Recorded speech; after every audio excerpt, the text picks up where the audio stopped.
ETF index mutual funds నేర్చుకుని stock మార్కెట్లో రాణించాలనుకుంటున్నారా? వెంటనే ఈ నెంబర్కి కాల్ చేయండి. నమస్తే రమగారు. నమస్తే జయ. రమగారు, ఏదైనా మంచి కథ చెప్తారా?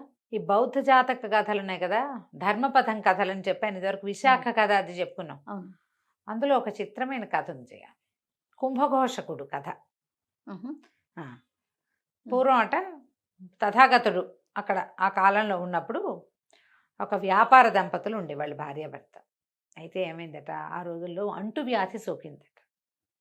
భార్యాభర్త ఇద్దరికీ అంటువ్యాధి వచ్చింది. ఆయన చాలా సంపాదించాడు, 40 కోట్ల రూపాయలు. ఆ రోజుల్లో 40 కోట్లు అంటే ఎంత ఎక్కువ. అమ్మో. అయితే ఏం చేశాడట ఆయన, తన సంపదనంతా ఒక చోట దాచిపెట్టి వాళ్ళకి ఒకే ఒక కుమారుడు ఉన్నాడట. వాడి పేరే కుంభఘోషకుడు. ఆయన ఏం చెప్పాడంటే, అయ్యా మా ఇద్దరికి వ్యాధి వచ్చింది, నువ్వు మా దగ్గర ఉండద్దు, ఇంకా చిన్నపిల్లాడు కాబట్టి నీకు వెళ్ళిపో ఇక్కడి నుంచి దూరంగా ఎక్కడికైనా. కొంతకాలం తర్వాత వచ్చి మా మరణానంతరం మమ్మల్ని ఉన్న ఊరంతా వచ్చిన అంటువ్యాధి ఉంది, గవర్నమెంట్ వాళ్ళే ఏదో చేసేస్తారు, మా కోసం చూడొద్దు. తర్వాత వచ్చి ఇదిగో ఈ గుర్తుల ప్రకారం ఆస్తి స్వాధీనపరుచుకొని ఉత్తరం రాసిపెట్టి పిల్లాన్ని పంపించేశారు. వీడు బాలుడుగా ఉండగానే ఇక్కడి నుంచి వెళ్ళిపోయాడు. ఒక 15 ఏళ్ళు, 12 ఏళ్ళు, 14 ఏళ్ళు అలా వయసు ఉంది. 15 ఏళ్ల లోపల వాడు. కానీ ఆ ఉత్తరం చూసుకుని వాడు ఇంకేం చేయలేక అక్కడే ఉంటే అమ్మా నాన్నతో పాటు పిల్లాడు కూడా అయిపోతాడు. అప్పట్లో ఈ మసూచి, కలరా లాంటి మహమ్మారి వ్యాధులు ఉండేవట, అంటువ్యాధులు. ఊరంతా ప్రబలినే. పిల్లాడు ఆ ప్రాంతం నుంచి వెళ్ళిపోయి 12 సంవత్సరాల తర్వాత తిరిగి వచ్చాడట. తిరిగి వచ్చి గుర్తుల ప్రకారం వెతుక్కుని వాళ్ళ అమ్మ వాళ్ళు పెట్టినవి, అమ్మా నాన్న చనిపోయారు, ఆంధ్ర ప్రభుత్వమే అందరికీ చేస్తున్నట్టుగానే అనాథ ప్రేతాలుగా వీళ్ళ ఇల్లు గుర్తు ఉంది, వీళ్ళ భార్యాభర్త తెలుసు వాళ్ళకి. వీళ్ళ ఇంటి ప్రకారం దహనాదులు ఆ రోజుల్లో చేసే కార్యక్రమం ఏదో చేసేసారు. వీడు తన పాత పడిపోయిన ఇల్లు అవన్నీ చూసుకున్నాడు. 40 కోట్లు ముందు వస్తువు ఉంది, డబ్బంతా అక్కడే ఉంది, ఎవరు పట్టుకోవాలి. కాకపోతే ఏమనుకున్నాడు, నేను సడన్గా బికారిని వచ్చి అదేదో ఊళ్ళో ఏదో పని చేసుకుని పొట్టపోసుకున్న వాడిని, రూపాయి లేకుండా వెళ్ళిపోయాడు అక్కడి నుంచి. 12 ఏళ్ళు బతకాల అబ్బాయి ఏవో రకరకాల పనులు చేసుకున్నాడు. ఆ ఆస్తంతా ఇక్కడ ఉందని వాడికి తెలుసు. ఓకే. ఇప్పుడు వచ్చి ఒకేసారి రాజునైతే ఇంత డబ్బుని ఇది చేసుకుంటే ఎలాంటిది వస్తుందో వీళ్ళు నమ్ముతారో నమ్మరో. ప్రభుత్వం కూడా మారింది, ప్రభుత్వం మారిపోయింది అప్పటికి ఇప్పటికి. అందుకని ఏం చేశాడట, ఇక ఆ డబ్బును అవైల్ చేయలే. క్రమంగా దీన్ని సరి చేసుకుందామని ఆ ఊళ్ళోనే ఒక పారిశ్రామిక వాడ, వాళ్ళ అలాంటిది కార్మిక వాడ, ఏమన్నాలి దాన్ని, లేబర్ కాలనీ, కార్మిక వాడలో ఉండిపోయాడు. ప్రభుత్వోద్యోగానికి దరఖాస్తు చేసుకున్నాడు. ప్రభుత్వోద్యోగం ఏమిచ్చారు, ప్రకటనలు చేసే ఉద్యోగం ఇచ్చారు. రేపొద్దున రాజుగారి పుట్టినరోజు మీరందరూ రావాలో హో అలా ప్రకటించటం. బాగుంది. ప్రకటన ఉద్యోగం వచ్చింది. ఆ రోజుల్లో ఈ మొత్తం ఈ నిరాశ్రయులైన వాళ్ళకి గవర్నమెంటే ఇళ్ళు ఇచ్చేదిట. నిరుద్యోగులకి గవర్నమెంట్ భృతిచ్చేది, రోజుకి ఇంత 2 రూపాయలు 3 రూపాయలు ఇచ్చేది. తర్వాత లేదా ఉద్యోగం ఇచ్చేది, గవర్నమెంట్కి సంబంధించింది ఏదో ఒక పనిలో వాళ్ళని ప్రవేశపెట్టేది. నిరుద్యోగ సమస్య అసలు లేనే లేదట. ఈ కెనడాలోను జర్మనీలోను అక్కడ కూడా జాబు రావాల్సిన అవకాశాలన్నీ ఉండి ఉద్యోగం రాని వాళ్ళకి గవర్నమెంట్ పే చేస్తుంది. మనకి ఇండియాలో ఎప్పుడైనా వస్తుందా అలాంటిది? అంటే మనం ఇంకా అభివృద్ధి చెందుతున్న దేశంలోనే ఉన్నాం కదా రమ్మగారు. అవును, అవన్నీ అభివృద్ధి చెందేసిన దేశాలు కదా. నిరుద్యోగ జాబ్ పాపులేషన్ ఒకటి క్యాలిక్యులేట్ చేసుకోవాలి కదండి. అవును అవును. అంటే ఉద్యోగం అన్నీ ఉండి, అంటే చదువు గిదువు అన్నీ ఉండి క్వాలిఫైడ్ పీపుల్ ఖాళీగా ఉంటే వాళ్ళకి గవర్నమెంట్ పే చేస్తుంది. సరే, ఈ కుర్రవాడికి ప్రకటనలు చదివే ఉద్యోగం ఇచ్చారు. ఆ ప్రకటనలు చేసుకుంటూ ఉండేవాడు, కార్మిక వాడలో ఉండేవాడు. కొన్ని రోజులు గడిచినాయి. ఆ రాజ్యానికి అప్పుడు రాజు బింబిసారుడు. మనకు తెలుసు కదా, బిందుసారుడు, బింబిసారుడు అలాంటి పేర్లు ఉంటాయి. ఈ బింబిసారుడు రాజ్యానికి ఉన్నప్పుడు ఒకరోజు ఏమైందంటే, రాత్రి వేళ ప్రకటన వస్తుంది. ఈయన సౌధంలో ఆ బయట కాళ్ళు చాపుకునుకున్నాడు. ఒక పరిచారిక ఆయనకి వీవెని పెట్టి విసురుతోంది. ఆ ప్రకటన వినపడింది. ఏమని, రేపొద్దున ఈ రాజపత్రిక చదవాలన్నమాట, రాజుగారు ఈ ప్రకటన చేయించారు, దీన్ని ఫాలో అవ్వాల్సింది అని. ఏదో పన్నుల గురించో ఏదో. ఈయన అట్లా కళ్ళు మూసుకుని, ఆహాహా ఏం కంఠం, కోటీశ్వరుడి కంఠం అన్నాడు. అనేసరికల్లా పరిచారకుంది కదా, ఏమిటి స్వామి, ఏమిటి ప్రభు, ఏమంటున్నారంటే, ఆ ప్రకటనలు చదివేవాడు ఆ పని చేయవలసిన వాడు కాదు, వాడి కంఠం కోటీశ్వరుడి కంఠం, వాడి గొంతులో వాడి డబ్బు పలుకుతోంది అన్నాడు. రాజపరిచారు కదా, నేను కనుక్కుని వస్తాను. అవునో కాదు. అతను ఎందుకు ప్రకటనలు చదువుతాడు? కోటీశ్వరుడు అయిన వాడు ప్రకటనలు చదువుతాడు? అదే కదా. ప్రకటన చదవటం ఒక ఉద్యోగం. నేను చూసొస్తానంది. మర్నాడు వెళ్ళింది. వెళ్తే వీడొక సామాన్య కార్మికుడు ప్రకటనలు చదువుతాడు. కనుక్కొని వచ్చి చెప్పింది, కాదండి కోటీశ్వరుడు కాదు, వాడు మామూలు వాడే, కుంభఘోషకుడు అతని పేరు, పారిశ్రామిక వాడలోని మన కార్మిక వాడలో ఉంటాడు అని చెప్పేసరికి ఒప్పుకోలే.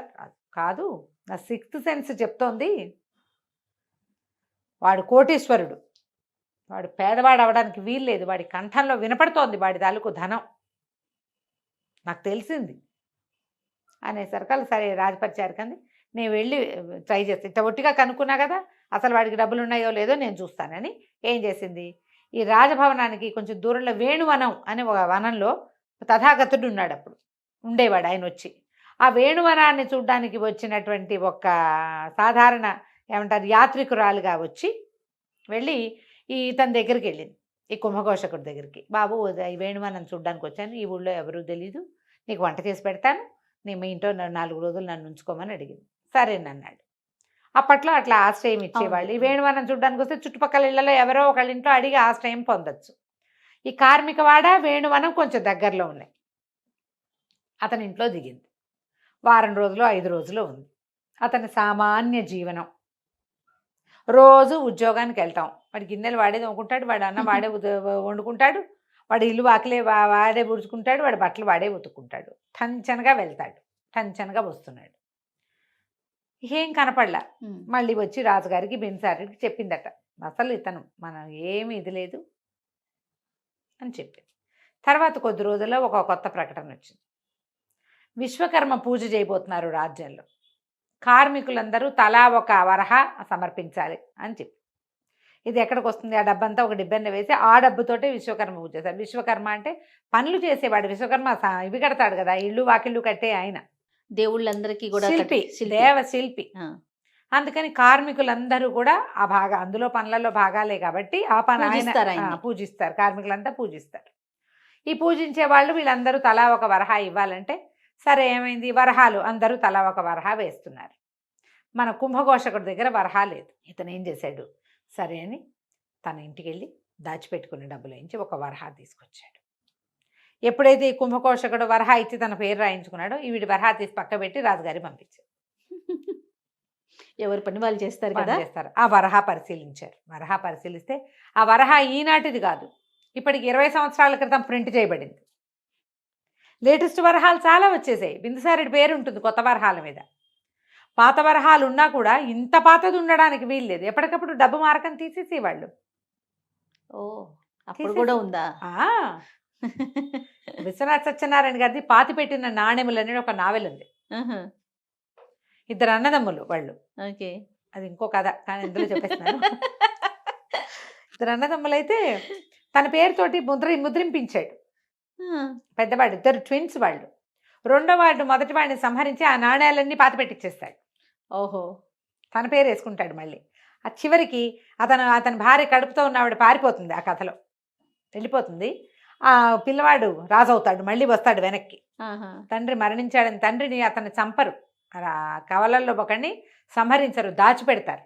ఓకే, అది లెక్క. పైగా వాడు చనిపోతే రెండో వాడు కూడా చనిపోతాడు. అది వాళ్ళ ఇది. అందుకని ఆ రాజుని, నాణ్యాలు ముద్రించిన రాజును ఉండనివ్వకుండా పెద్దవాడిని, చిన్నవాడు ఏం చేస్తాడు, పెద్దవాడిని దాచేస్తాడు ఎక్కడో.